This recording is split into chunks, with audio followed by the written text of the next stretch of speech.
online side event. The event that you are part of today is called Transforming Our World Together, reviewing SDG 13 and 16 in Colombia, Indonesia, and Namibia. My name is Marina Dürker.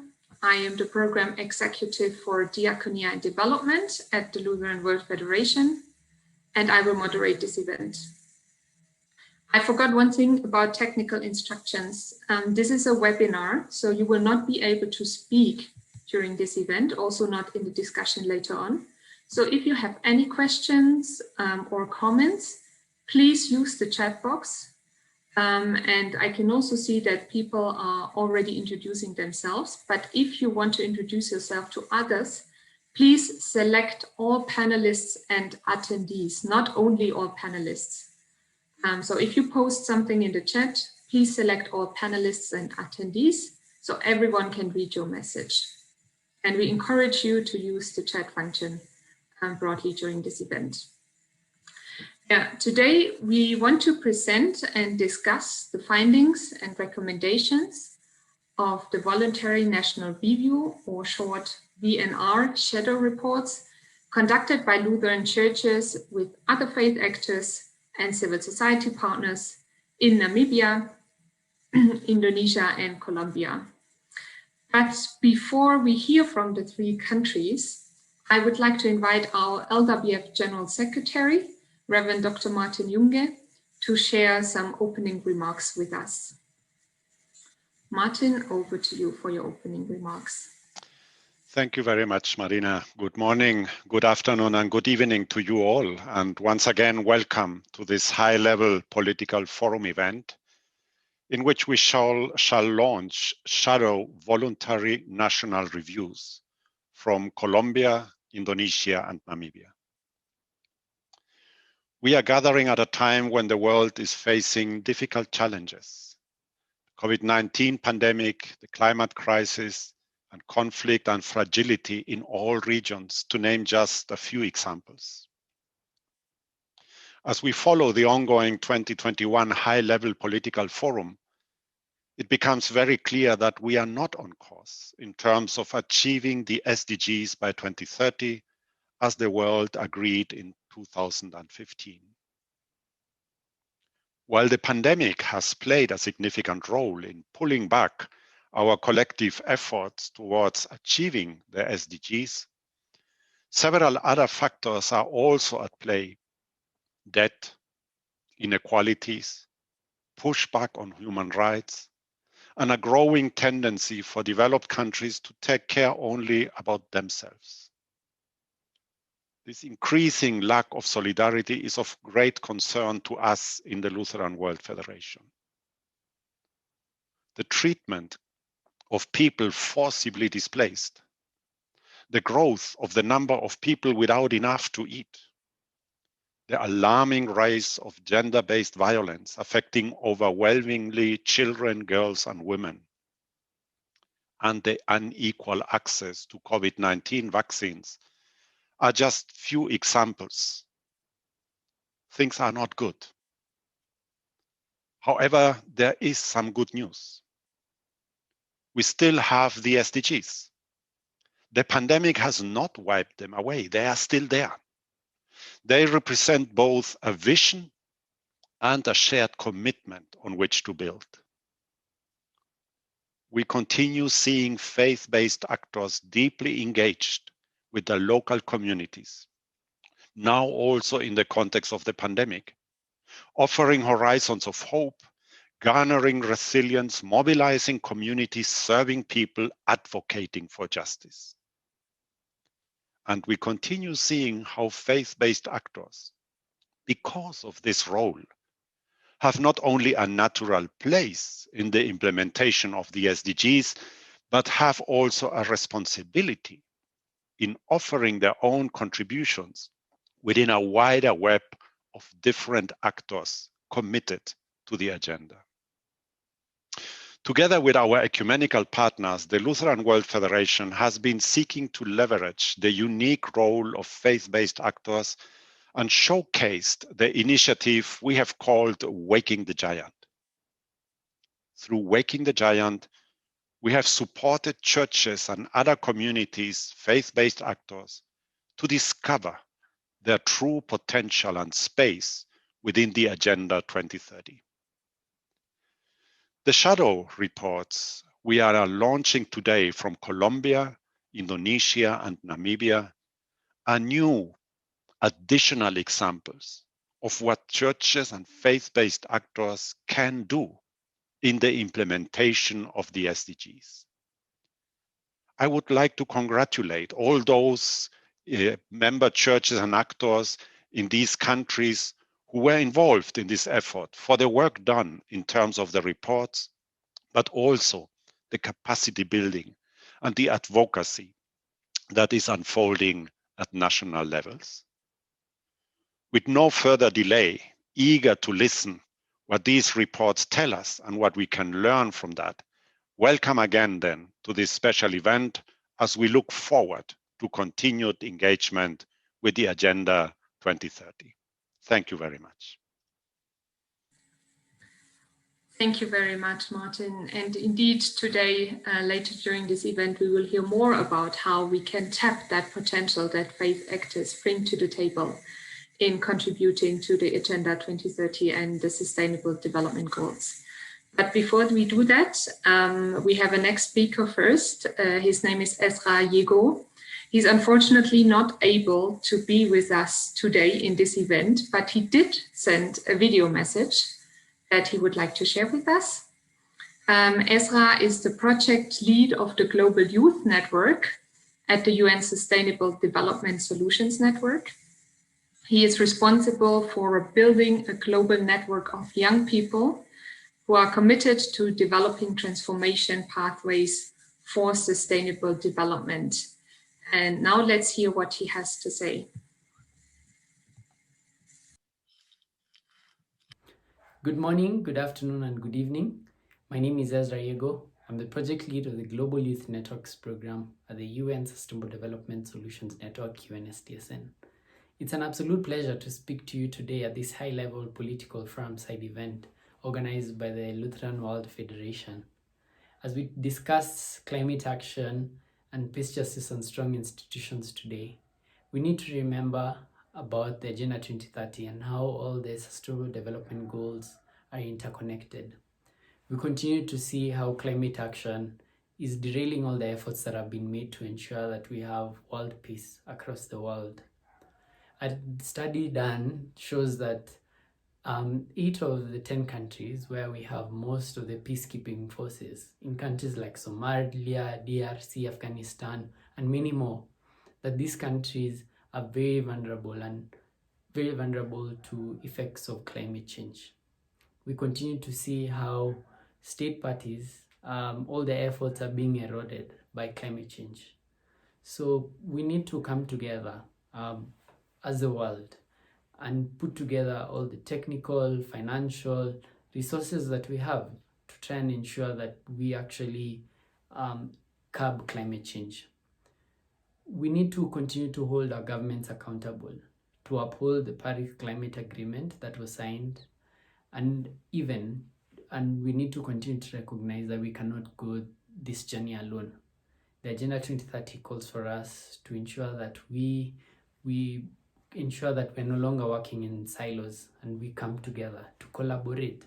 And again, the SDGs are interconnected, and that's how Goal 17, which is Partnership for the Goals, which is just trying to bring the world together to ensure that we achieve all these SDGs. 2020 and 2021 has taught us a very, very important lessons. We have seen how all our hard-earned development gains have been lost because of a pandemic.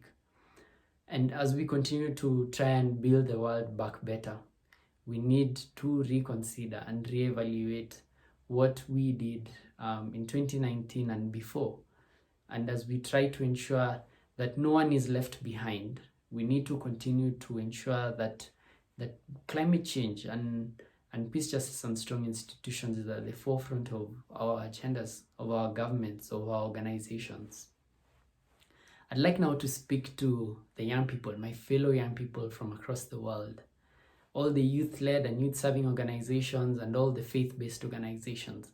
All the work that we do is very vital in ensuring that we achieve the Sustainable Development Goals, Agenda 2030, and all the agendas that our different continents have. We need to continue to mobilize, to connect, and to collaborate, and to try and build our synergies to ensure that we are coming up with innovative solutions that will ensure that we have a prosperous world by 2030. As we continue to try and build efforts and for the agendas 2030, we need to continue to demand for greater effort in terms of intergenerational dialogue and something much greater, intergeneration co-leadership. The world needs to really recognize the value that young people bring in terms of the development agenda. And that's the same thing about faith-based organizations and the work that they are doing all the way in terms of intergenerational justice. So as we come here today to discuss all the efforts that are being done and all the solutions that are being recommended, we need to go back and ensure that we focus on implementation. We have all these amazing ideas and then all these policies that have been developed, and we need to ensure that we are focusing on policy coherence to ensure that implementation is at the forefront of what we try to do. So thank you so much for listening to me. I want to wish you all the best, and let's continue to build a better world. Thank you. Thank you very much, Ezra. We will forward these notes of thank you to him after this event. Ezra mentioned the importance of collaboration and of strong partnerships to contribute towards the Agenda 2030. And we know that faith-based partners, faith communities are key in doing that. So without much delay, we are now approaching the main part of this event. We will hear about the 3 shadow reports from Colombia, Namibia, and Indonesia, which indeed all 3 form very good examples of partnership, of strong partnerships among faith-based organizations and other civil society actors in those 3 countries. We will now start with the presentation by Eduardo Martinez from Colombia. Eduardo is the national coordinator of the Waking the Giant initiative, which Martin mentioned earlier in his opening remarks. And Eduardo coordinates the implementation of this initiative in Colombia. So his work is aimed at strengthening capacities of churches and other faith actors to contribute to the Agenda 2030 and sustainable development. And training religious leaders for advocacy on development issues is one of his main tasks in that function. Eduardo will now present the findings of the VNR Shadow Report in Colombia, and he will speak in Spanish. So if you are not a Spanish speaker, please select English or Indonesian from the interpretation channel at the bottom of your screen. Eduardo, up to you.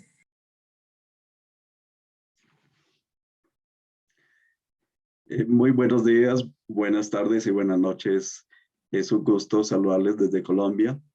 Desde el año 2018 hemos venido consolidando la plataforma interreligiosa Fe y Desarrollo como un espacio de encuentro de iglesias y organizaciones que quieren consolidar el aporte del sector religioso al desarrollo sostenible.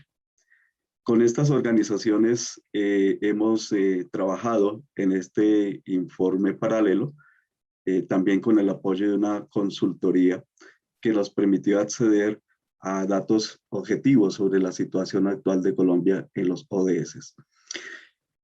También hemos unido esfuerzos para esta ocasión con la coalición Niñez Ya, que reúne a más de 100 organizaciones de la sociedad civil que trabajan por la niñez, y con ellos hemos tenido también espacios donde socializamos estos informes. ¿Cómo trabajamos en este informe? Después de tener la información de cada ODS, cada uno de los 5 ODS sobre los que Colombia presenta su reporte voluntario, tuvimos encuentros para analizar esta información y consensuar algunos llamados, mensajes o reflexiones que queremos dar a conocer al gobierno colombiano. Pero yo quiero ir adelante compartiéndoles algunos de nuestros principales hallazgos. Para darles un poquito de contexto, Colombia cuenta con más de aproximadamente 48 millones de habitantes. Es un país de renta media. ¿Qué hemos encontrado? Pues que la situación de pobreza en Colombia se ha agravado. Para el 2020, el 42.5% de la población colombiana se encuentra en pobreza monetaria, mientras que, y esto representa 21 millones de personas en pobreza monetaria. Por otro lado, 7.5 millones de personas se encuentran en pobreza extrema. Esto se agrava también por la situación de hambre, pues como efecto de la pandemia, mientras que antes de la pandemia el 90% de la población podía consumir 3 comidas en el día, a partir del año 2019 se ha reducido este porcentaje de manera que 1.6 millones de personas o de hogares más bien han reducido esta posibilidad y ahora solo pueden consumir 2 comidas al día. Y el número de hogares que pueden acceder solamente a una comida diaria se ha aumentado a 137,000 hogares. Ahora, la situación que tenemos que analizar es que esto obedece a causas estructurales, pues Colombia sigue siendo uno de los países más desiguales en el mundo.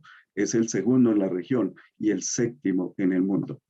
¿Cuál es nuestra recomendación al gobierno colombiano frente a esta situación? Estamos haciendo un llamado al gobierno para que se establezca una renta básica incondicional que garantice un ingreso de subsistencia a las familias en pobreza. Y también creo que para equilibrar la situación en el país es importante hacer una reforma tributaria que sea redistributiva del ingreso y de la riqueza, porque como hemos dicho, Colombia sigue siendo desafortunadamente un país muy desigual. Pero otro de los objetivos de desarrollo que analizamos fue el de salud y bienestar. Y en salud y bienestar encontramos que hay grandes brechas entre el acceso a servicios fundamentales, como el acceso al agua potable. Hay grandes brechas entre las zonas rurales y los grandes centros urbanos. Mientras en las grandes ciudades colombianas, más del 90% de la población tiene cobertura en acceso al agua, en zonas rurales apenas el 30%. En realidad es el 50%, perdón. Un poquito más del 50% en zonas rurales tiene acceso al agua. ¿Cuál es nuestro llamado y recomendación a los gobiernos, tanto nacional como en los territorios? A que se planteen planes de desarrollo con un enfoque territorial que apunte a superar esas brechas.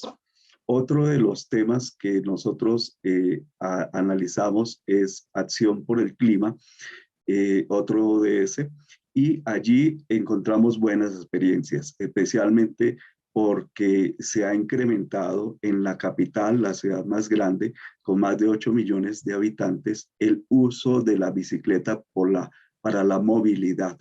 Lo que hace que Bogotá sea la capital ciclística de Latinoamérica.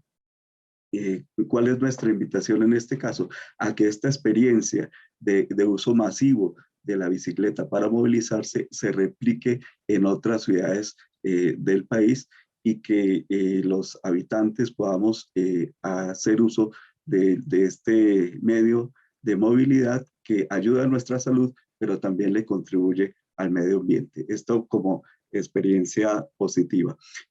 Finalmente, en lo que tiene que ver con paz, justicia e instituciones sólidas, si bien es cierto que para el 2020 había disminuido el índice de homicidios en Colombia, preocupa que aún siguen siendo asesinados lastimosamente líderes sociales y defensores de derechos humanos. Para el 2020 fueron más de 100 personas que fueron asesinadas.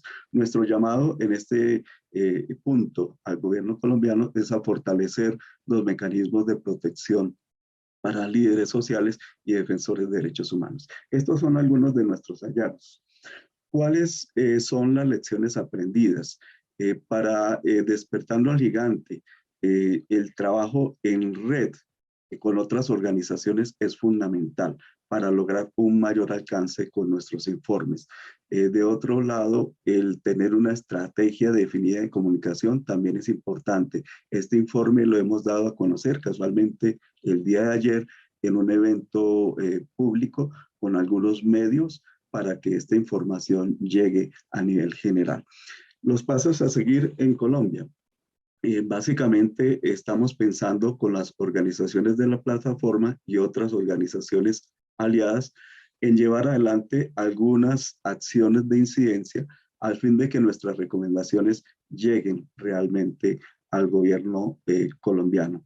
Ese es nuestro objetivo y continuar promoviendo el desarrollo sostenible desde la perspectiva ética de iglesias y organizaciones. Esa es básicamente la información que queríamos compartirles y habrá oportunidad de profundizar en algunos puntos en el momento de que lleguen preguntas. Muchas gracias por el espacio.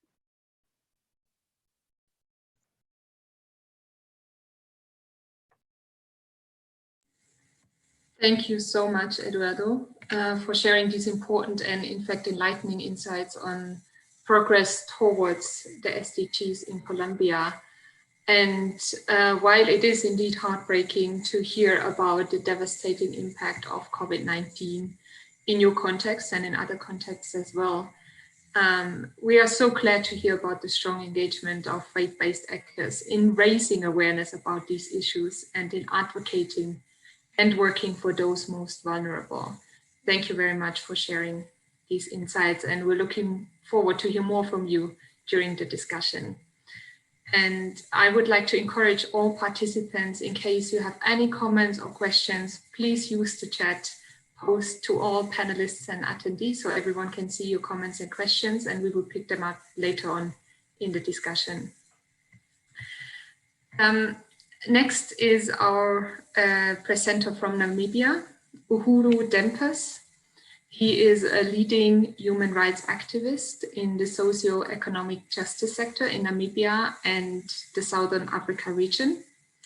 Currently, Uhuru is the director of the Desk for Social Development of the Evangelical Lutheran Church in the Republic of Namibia, one of our member churches at the LWF. And besides other tasks, Uhuru represents civil society organizations and in particular ecumenical organizations on the national platform that prepares the government's national reports to the United Nations and other treaty bodies. So he's an expert also on putting together those VNR shadow reports. Uhuru, we're looking forward to hear from you. Thank you, Marina, and good day to everyone.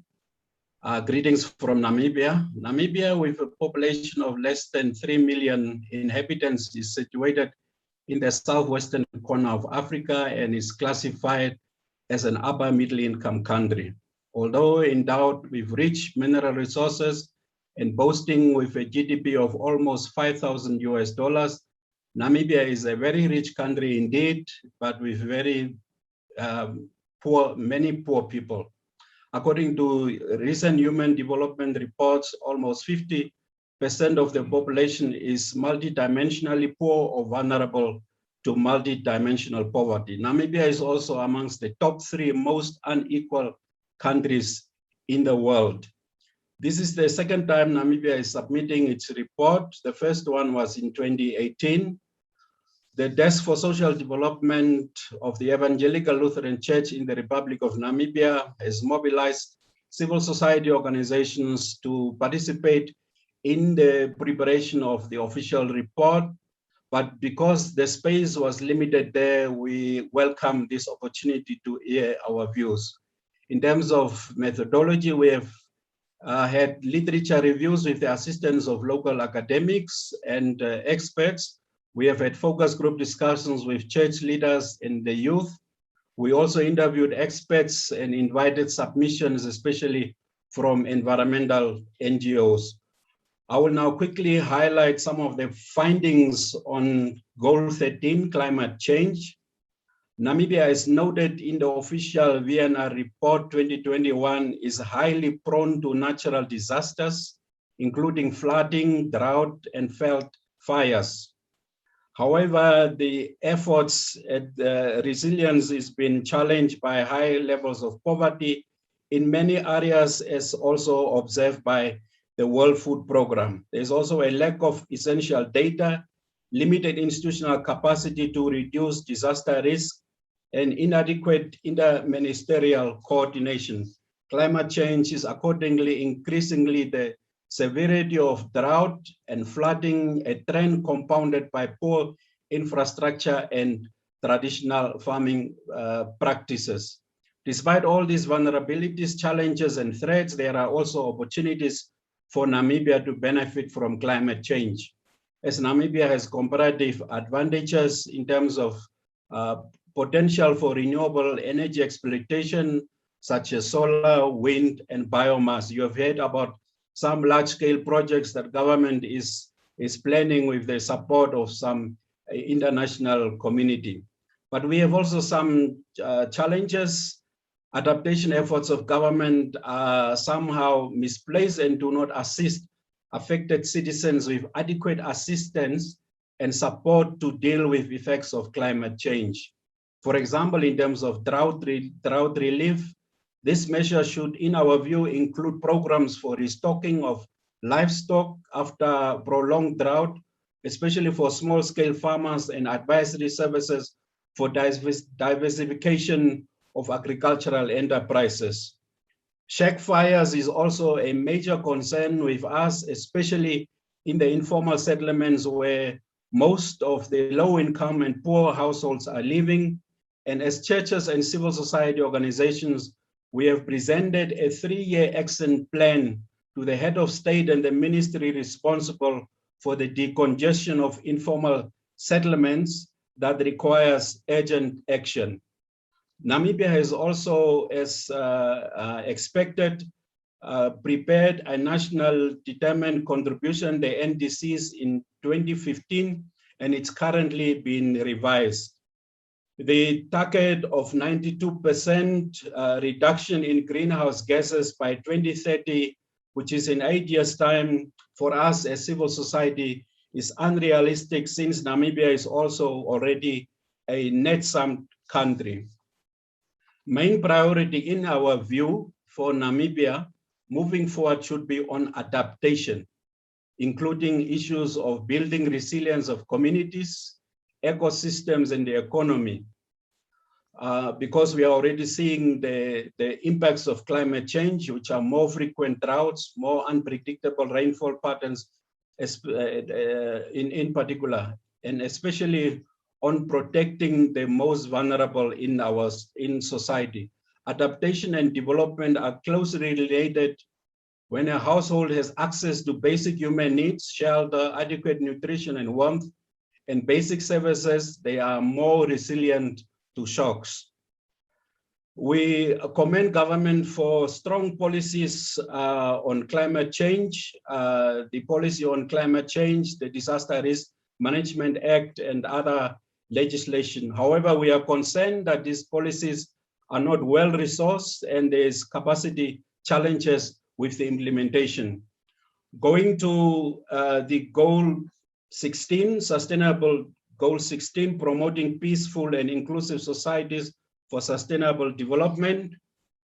Crime, particularly sexual and gender-based violence, remains a major challenge in the country. Although we have enacted a number of laws and have also developed plans, despite these interventions by government, the incidence of violence against women, men, and children are alarming, escalating.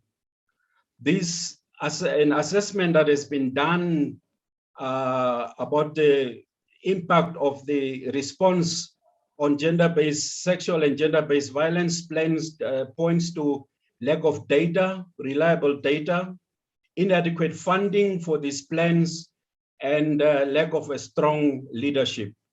In terms of the rule of law, we generally observe the rule of the law, especially the executive should be commended for that. The independence of the judiciary is also respected. Access to justice remains a major concern as the legal cost is prohibitive to most citizens, and access to justice is further hampered by the narrow and restrictive rules of locus standi adhered to by the courts. In terms of reduction of corruption, corruption is on the increase in our country. Anti-corruption institution, yes, is independent, but it's still very much dependent on government for institutional capacity and other skills, and therefore more needs to be done to make it more independent. In terms of accountability, there is a scourge of accountability gap in our country. The law endorses officials and institutions with vast discretionary powers. In terms of inclusion in decision making, we are worried that there is not a defined form of public consultation and input, and this is done randomly and on the generosity of politicians, and therefore this needs to be improved. Also, in terms of birth registrations and so on, the country is on track to meet those ones. Access to information is also a challenge that needs to be addressed. So those are some of the major challenges. Discrimination on the grounds of number of issues is also prohibited in the country. And however, the UN treaty bodies have also said that this needs to be expanded to include other groups that are excluded from the current provision of rights. Thank you so much. Thank you so much, Guru, for your presentation and for these very important insights from your context, Namibia. I personally found particularly interesting how the church and also your partner organizations are advocating towards the Namibian government on SDG 13, because, yeah, as you shared, Namibia is heavily affected by climate change and its consequences. So it's really interesting, and I would love to hear more from you later on how you think the government should scale up support for local communities in adapting to climate change and what faith actors can do. Thank you so much. Last but not least, we have Fernando Sihotang from Indonesia. He is the coordinator for human rights and advocacy with the Indonesian National Committee of the Lutheran World Federation. During the last 8 years, besides addressing various contextual issues arising from living in a Muslim majority context, Fernando has engaged in key initiatives on climate action and in promoting religious tolerance, working together with young people and interfaith partners. Fernando, we look forward to hear more from you about the VNR Shadow Report that was developed by churches in Indonesia. Over to you. Thank you, Marina. Hello, everyone. I'm Fernando Sihotang from Indonesia and responsible for advocacy roles for the LWF 13 member churches in Indonesia. So Indonesian Lutheran churches, for those of you who haven't been informed well yet about the Indonesian Lutheran churches, Indonesian Lutheran churches have a broad national reach throughout the archipelago of Indonesia, and they have enormous numbers of churchgoers, making up 6.5 million Christians, representing the Indonesia's 10% Christian population out of this 260 million total population. So I would like to emphasize that in this multinational, multi-faith nation, religious values and religious institutions have been playing a very vital and powerful leverage to influence the process of democracy, for instance, and also development agenda and policy enforcement. Okay, let me briefly highlight some findings that the shadow report provides at the moment. For preparing the report, we traveled to several regions in one province, North Sumatra, to meet 9 institutions of churches, church-affiliated universities, church-based organizations. All of them are selected for our interviews and focus group discussions, because we believe that they have been working so much for many years in the 3 pillars, like namely social economy and environmental protections. So all of these 3 pillars are very fundamental to the 17 goals of the SDGs that we are currently talking about. In the general finding of the report, there are some key points highlighted. First, churches apparently are not familiar with the terminology and concept of the SDGs agenda. Secondly, the SDGs transformative ambition has not been yet effectively localized, and there has not been a collaborative partnership going on yet with the faith-based organization to achieve the goals. And the other thing is that the SDGs at the local levels meet some years delays to be implemented, meaning that the political decision and budget allocation scheme related to the SDGs have not been yet available, incorporated by the local governments in the program or practice. So we have found several main challenges to go to the implementation of Goal 13 in Indonesian context based on the experiences of member churches. First, the local governments are seen to have no clear steps in undertaking necessary measures to mitigate natural disasters and climate change. It is also highlighted that natural disasters like experiences in Namibia, like Huru mentioned earlier, like floods, landslide, and mudslides, are predominantly caused by the high rate of deforestation.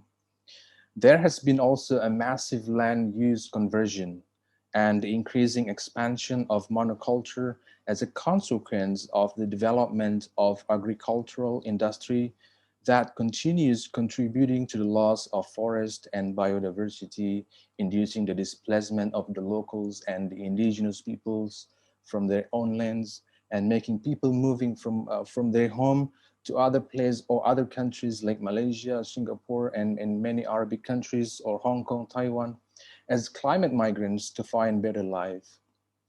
So for goal 16, we found also challenges like the protection of women and children from being discriminated and sexually harassed is still very weak, given the fact that the draft bill on the elimination of sexual violence has not been enacted since 2016.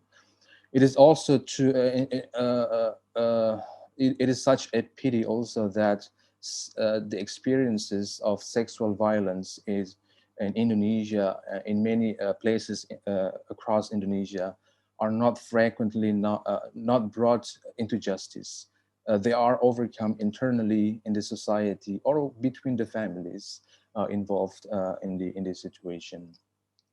Our shadow report also covers up some key challenges related to the implementation of Goal 16, such as the rampant corruption and bribery involving government officials, even happening during this pandemic time.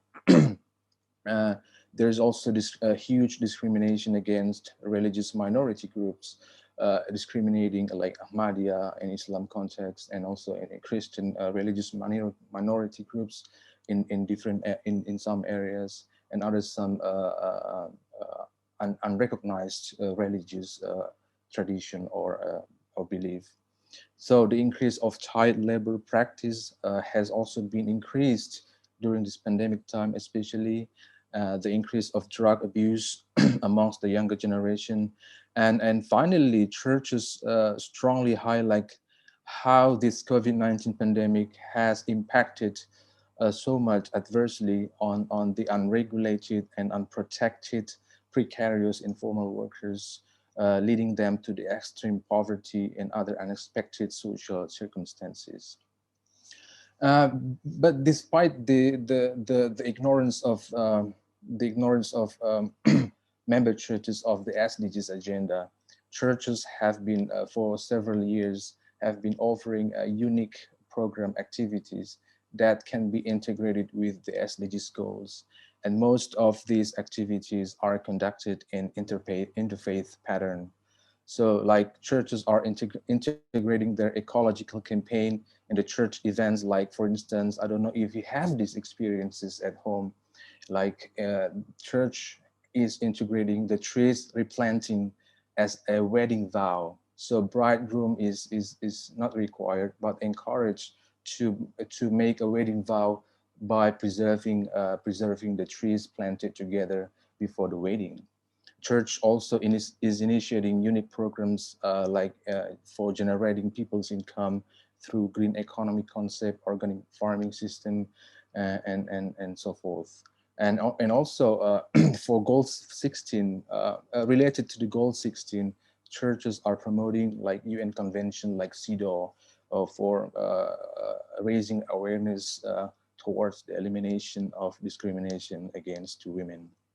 Churches also are providing access to justice for victims of violence and discrimination, gender-based violence, sexual violence, people living with HIV and AIDS, and etc. So for the sake of seeking a good achievement of the agenda, we are calling on the government to undertake a serious measure to make sure that no one left is behind, and how to protect the furthest left behind in this COVID-19 pandemic time. And churches are also crucial parts that the governments have. So there is a need, strong need for a collaborative partnership that should be undertaken and initiated by the government to get the SDGs implementation impactful in and to the society.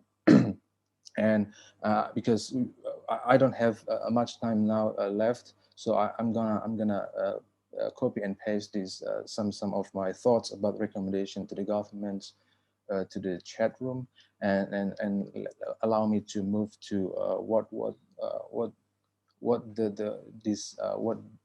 has the church learned from this process of developing the report. Uh, First, we found that churches learned, we have seen that this is the first time that most of the churches we met to see and to hear what the SDGs are. And also they understand that the SDGs on the whole is a very complicated work. That's why they try to to encourage the governments to make the concept of SDGs to be locally understood and contextualized, and we also learned that the SDGs agenda are all imagined in the Indonesia's ideology Pancasila, the 5 principles. So there is no reason to justify any claim that the SDGs is contradictory to the Indonesia's values. So fourth, last but not the least, interfaith collaboration undeniably needs to be intensified because Indonesia consists of many multi-faith and multi-belief in the society. Thank you, Marina. Over to you.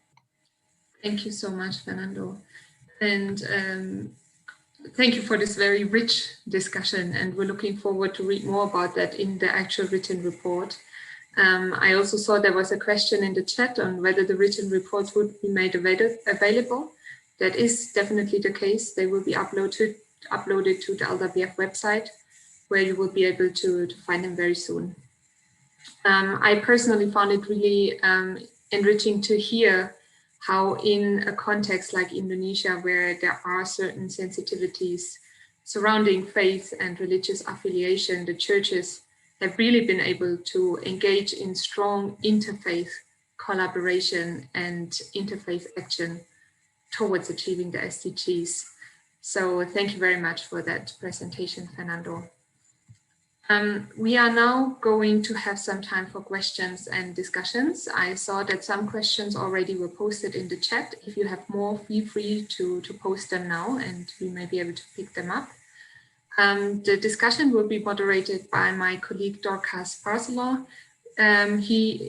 Dorcas is from Tanzania. She works for Mission One World in Germany as head of studies on sustainability in the church contexts.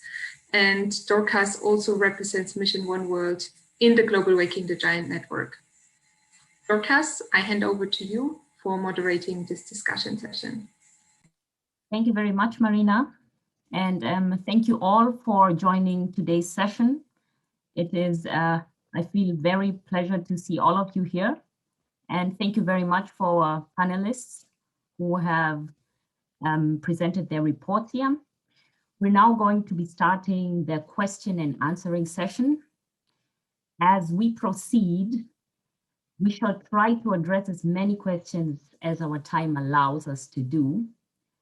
So for this session, we have about 20 to 25 minutes, but please feel free to type in your question in the chat while our panelists are answering the questions that came in first. Now, to begin with, here is one question that has been addressed to all the panelists. I'm going to read out the question, and I would like Eduardo to start answering it, and then after Uhuru and Fernando, just in a few sentences. Now, this question is, how has this process of writing the report, how has this process benefited your church and the partners that were involved? So please, Eduardo, you can begin addressing this question. Gracias. Claro que sí. Tal vez lo más importante es que vamos creciendo en nuestra capacidad de hacer incidencia en temas públicos y de desarrollo y en nuestra capacidad de trabajar en red a fin de contribuir en asuntos de incidencia hacia los cambios que, por ejemplo, en Colombia se necesitan. Tal vez esa es la mayor contribución de estos procesos, y hacer incidencia en lo nacional y también en lo internacional, en espacios tan importantes como el Foro Político de Alto Nivel. Gracias. Yes, thank you. On my part, as Fernando was saying, surprisingly, especially amongst church leaders when we were doing the focus group discussions, because we had a mixture of church leaders with the youth, the church leaders were really a bit lacking behind in terms of awareness around the SDGs and the reporting mechanisms that are there. The youth were quite informed about those. So it has really created awareness. We've also realized that the SDGs, that mechanism is an alternative space for engagement to participate, especially both in the government process, but also in the civil society platforms. We've also exposed the lack of expertise within church and civil society, and the need to network with organizations that have the capacities to contribute to our debates and discussions. There was also the realization that the need for research and documentation so that we can keep track of these developments. And finally, we've also realized that holding government and elected leaders accountable, it's a daily task that requires local and global action. Thank you. Yes, my turn now. So what has benefited the churches and groups involved? First, churches become, thanks to the process of developing this shadow report, because of this, churches become motivated to learn more about the SDGs and interlink them to their respective mission in the church and society. Since since a few years ago, after the LWF issued a guidance on the roles of church the public space, Indonesian Lutheran churches are now very active in developing their roles in the public sphere. And through this process also, through delivering the shadow reports, Indonesian churches' prophetic voices in the public space can also be heard at the international level. So last but not the least, the process and also the delivery of this shadow report, the SDGs enable churches to reflect on the Christian spiritual obligations to love others as yourselves and make sure that no one is left behind, because this is part of the Christian spiritual obligations. Thank you, Dorcas. Well, thank you very much. This has been very useful, highlighting the benefits not only for the churches, but also for partners like civil societies and also for the government. Now, the next question goes over to Eduardo. What are the follow-up mechanisms that are in place, and how, did you have a recommendation on the peace process that is directed to goal 16? Do you have any recommendation on that? Bien, voy a comenzar con esta última pregunta. La recomendación que hacemos desde las organizaciones religiosas, las iglesias, al gobierno nacional, es que se implemente de manera plena el acuerdo logrado entre el gobierno colombiano y la guerrilla de las FARC, porque es muy importante para avanzar en la paz. Esa es nuestra recomendación, aunque no está expresada en el informe que sacamos, pero es un tema que tenemos claro. En segundo lugar, en cuanto al mecanismo de seguimiento, el gobierno colombiano tiene un mecanismo oficial que se llama la Comisión de Alto Nivel para los Objetivos de Desarrollo Sostenible. Ese es el mecanismo oficial. Y como organizaciones de la sociedad civil e iglesias, lo que hacemos es trabajar en red, en alianzas, para hacer seguimiento a la implementación de los Objetivos de Desarrollo Sostenible y trabajar en incidencia, impulsar ciertas recomendaciones. Eso lo hacemos a través de espacios de red, como la Plataforma Interreligiosa Fe y Desarrollo, que trabaja en alianza con otras organizaciones. Es ese tipo de mecanismos. Gracias. Thank you very much, Eduardo. Uhuru, get prepared. Next question goes over to you.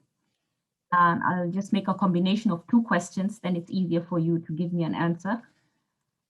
How does the church in Namibia work together with the government to lessen the injustice? And could you also give us your opinion on the current situation in your neighboring country of South Africa? Maybe what are your opinions on what's going on there? So if you could please address to these questions. Yes, thank you so much for those questions.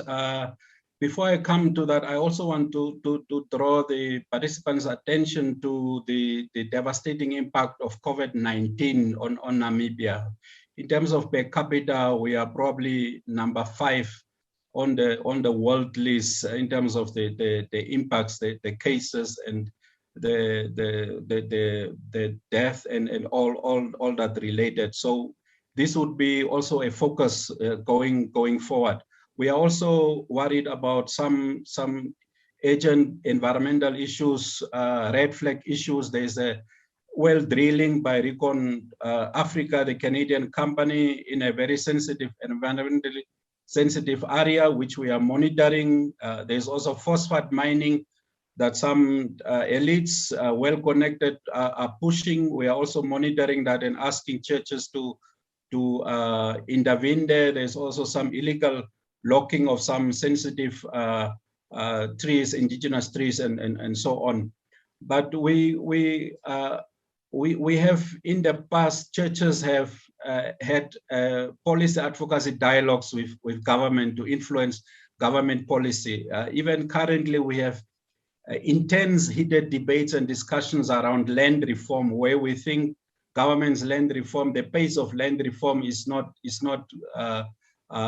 going speedily, and that only 4,000 white males still 30 years after independence is owning productive agricultural land in Namibia. So we have heated discussions, engagements, policy advocacy discussions. We also sometimes pilot some ideas like the basic income grant. We have piloted to show to government that it's working, and as one of the most unequal countries, we can introduce a basic income grant to lessen the gap between the rich and the poor.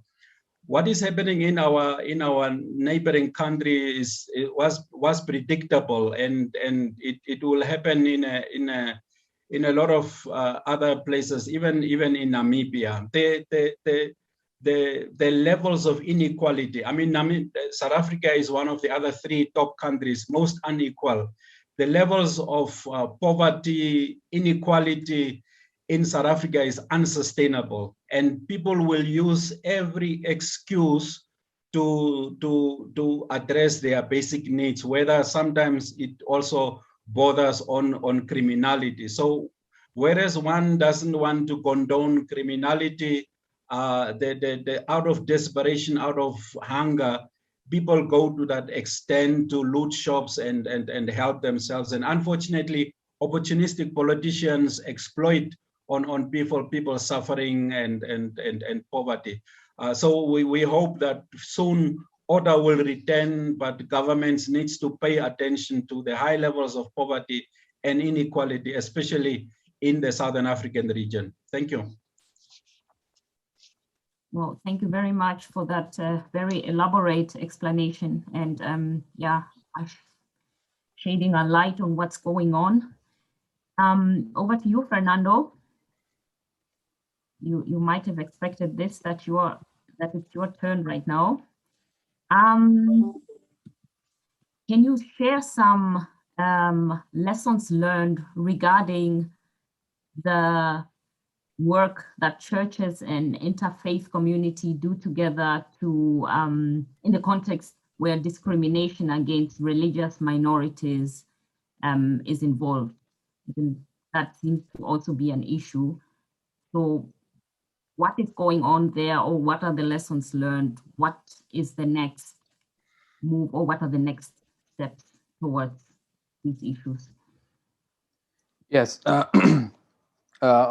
Yeah. Thank you, Dorcas, for the question. Yes, interfaith issue and also discrimination against religious members of religious minority groups in Indonesia has been, has been for many years and for some decades in place. And Indonesia is also on the global watch list for its human rights violations against freedom of religion or belief. And but for this sake, it is not good pattern for us. Is not a good way for us to do the advocacy for the freedom of religion or belief only by ourselves. So we quite frequently involve our fellows from other faith communities, especially from Muslim organizations, to be together to advocate for freedom of religion or belief, and and we also involve some diapraxis approach for doing this together, because we believe that talking only about freedom is not enough, but we have to involve other common values that we share together, like like climate change, like poverty, and then also this pandemic time. So for several times we have collaborated with Muslim organizations, for instance, and other faith communities, like even Jewish community, which is not recognized in Indonesia. We collaborate with them to talk more about our common values that we shared. So we also involve young people from different faith communities to talk about these common values. not only talking about freedom of religion or belief, and also to talk about what can unite us as a nation, not making difference. Of course, we are different, but we don't see that difference as a problem, but as a uniting value in Indonesia. Well, thank you very much. Yeah, difference shouldn't be a problem, but yeah, more of a uniting value. I like that. Mm-hmm. You mentioned climate change. Yep. Let me go to a question that addresses climate change. And this would be cut across to all the panelists here. Now, every country issues or should issue a country action plan now regarding climate change and actions against climate change or towards climate change.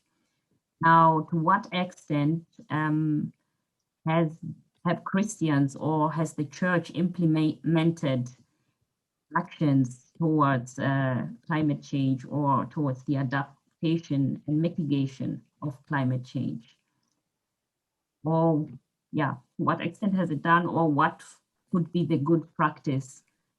I'm forwarding this question over to Eduardo first, followed by Uhuru, and Fernando. You could also say something towards this question. Para el caso de Colombia, en acción climática, hay algunas iglesias que en concreto tienen proyectos, por ejemplo, de protección a los bosques tropicales en la Amazonía. Entonces, una manera concreta en que iglesias contribuyen a mitigar el cambio climático. Por otro lado, lo que estamos haciendo desde Despertando el Gigante y la plataforma Fe y Desarrollo es promover mayor conciencia, no solo entre la gente de la iglesia, sino en general para el consumo responsable, para un comportamiento responsable para contribuir de esta manera al bienestar climático. También estamos pendientes de los compromisos que tiene nuestro gobierno para mitigar las emisiones de CO2. Hacer seguimiento a sus compromisos también es algo de lo que hacemos. Gracias. Thank you very much. Yes, the churches largely has been involved in climate change issues around the policy advocacy agenda. The kind of initiatives have really been limited to issues around renewable energy, trying to where churches, facilities and projects trying to encourage the use of renewable energy, solar power and others, but it has been largely around policy advocacy. We've also realized doing this work that churches are really not clearly capacitated around the issues of climate change. And therefore the Chamber of Environment, which is a network of 70 local environmental NGOs and civil society organizations, have agreed, and it's one of the benefits outcomes of this process that as soon as the COVID situation comes down, we will have a proper orientation training session for church leaders on what are the key environmental concerns, especially in Namibia, and what are the advocacy issues that are of priority, and especially also proposing some concrete adaptation initiatives and projects that can benefit those at the low end, and how they can benefit, how we can create jobs and create opportunities for those from the resources we are mobilizing through climate change. So It has been limited, but this process has highlighted also the need for churches to be exposed to the debates and discussions around climate change. Yes, I guess this is my turn now. Yes. Yes, member churches in Indonesia, they recently they have been very active in in doing lobby at the government level, both at the central and local government levels.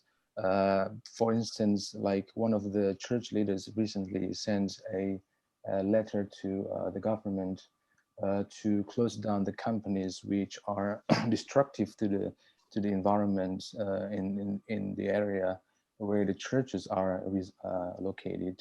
So churches also are active in not only to go outside, but also inside to do literacy for the church workers, but invite also the government officials to attend, because we the churches believe that it is not only enough that churches alone to be active in this field, but also the government should be also in place to support the civil society groups like churches for this initiative. And also, let me also emphasize my last point, that it is also highlighted by several people within the member churches in Indonesia, that it is good also to see a possibility for us to to initiate an SDGs local-based review space, like making a space for reviewing the SDGs at the local level, and then also invite one local government to do together as a pilot project. So this will be expected. This kind of initiative will be expecting a ripple effect ahead that also can be impactful to other governments. Yes, thank you, Dorcas. Thank you so much, Eduardo, Uhuru, Fernando. You've given us a very detailed, detailed insights and inputs. And I would like to say that we have more questions in the chat and very nice comments that are worth highlighting. We shall do so maybe in another form, but the time does not allow me to continue, and Marina is already here. So I would like to hand the word to Marina to continue leading this discussion. It has been a pleasure. Thank you so much, Dorcas, Fernando, Eduardo, and Uhuru for this really enriching discussion. I've learned a lot, and I hope all participants did so as well. These reports are called shadow reports because they accompany and are supposed to supplement the VNR reports submitted by governments. But I do agree with one comment that I saw earlier in the chat here, that maybe we should find a different way of framing those reports, because they actually shed a lot of light on key issues that the term shadow report may actually be misleading. So thank you so much, Eduardo, Uhuru, Fernando, and all the others who were involved in the different processes in the 3 countries for enlightening us today. But at the end of this event, I would now like to invite our last speaker for her closing remarks. Her name is Eva Ekelund. She is the Policy Director at ACT Church of Sweden and leading the International Department's policy work. Eva has decades of experience in development and humanitarian work and has a very special interest in development effectiveness. So I look forward to hear from her closing remarks. Over to you, Eva. Thank you so much, and thank you for inviting me to close this very interesting and inspiring event. And I apologize for now sharing my contact details, but maybe that's an invitation to all of you to continue these discussions after this event.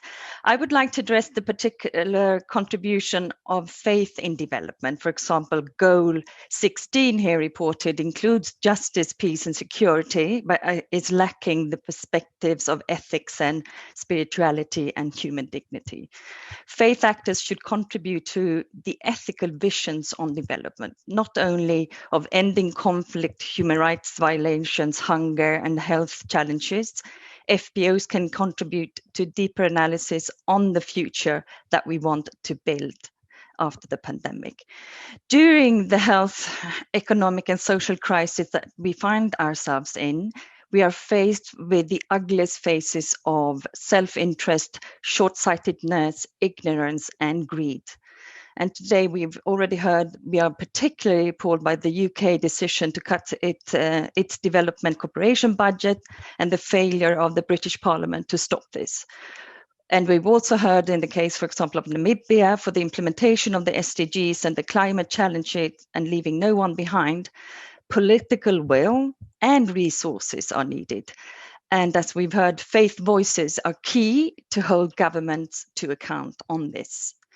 When the Swedish Minister for Development Cooperation met with our youth movement and engaged for international issues in congregations in a digital webinar that we had a couple of months ago, he opened by saying, Church of Sweden is one of the few voices for justice and inclusion in Sweden left, and that we open spaces for deeply existential discussions, challenging unjust economic and social systems. We are champions and guardians for the health of the planet and the rights of people that inhabit it. We also offer platforms and arenas and closeness to grassroots and communities, which potentially leverage meaningful participation in inclusive, effective development. FPOs are direct. We've heard the direct contributions to the implementation of Agenda 2030 and the SDGs, but we do not only contribute with social services, we also bring hope, a sense of belonging and psychosocial support. And we should not be instrumentalized by government in the process of the SDG implementations. We are not subcontractors of the state, and where it is necessary and from a faith and ethical aspect, we must always challenge injustice and attacks on democracy, poverty, and inequalities. In other words, raise our prophetic voice. Because in most societies, we are listened to and respected.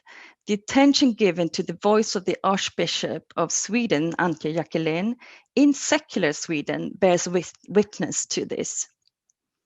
So we need to be both visionary and dreamers for a better future, but our actions and demands require us to be visionary, but also practical and very concrete. And we've heard many interesting recommendations and examples of this. And I want to quote Martin Junge. We have the Agenda 2030 and the SDG. It's what makes them very special is that we have a common vision and a shared commitment. So the Agenda 2030 provides us with the useful tools for a better future. They may not be perfect, and some would argue that the goals are minimum standards and flaws. Therefore, to achieve the SDGs, states and the UN system must engage with and count on the representation and contribution of faith communities in development. And key to this is raising awareness in our faith communities of the SDGs and what they mean. We've heard examples from Indonesia and Colombia on this. We need to raise awareness and knowledge for people to be able to act.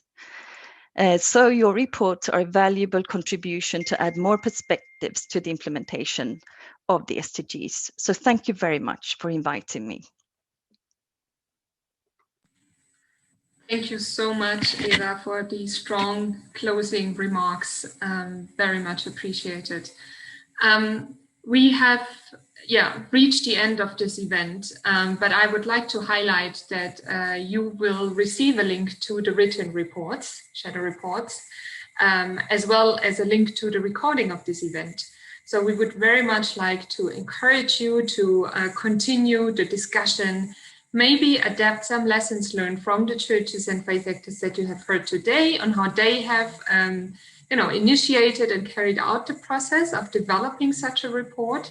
And maybe that could be an inspiration for your church, for your faith community to do something similar once your government comes up next time for the VNR reporting. So I thank you, all of you, for your interesting comments, for your questions, for your engagement. Thanks to all the speakers. Martin, Uhuru, Fernando, Eduardo, and Eva, and of course Ezra. And once again, greetings from Geneva to all of you, and all the best and blessings.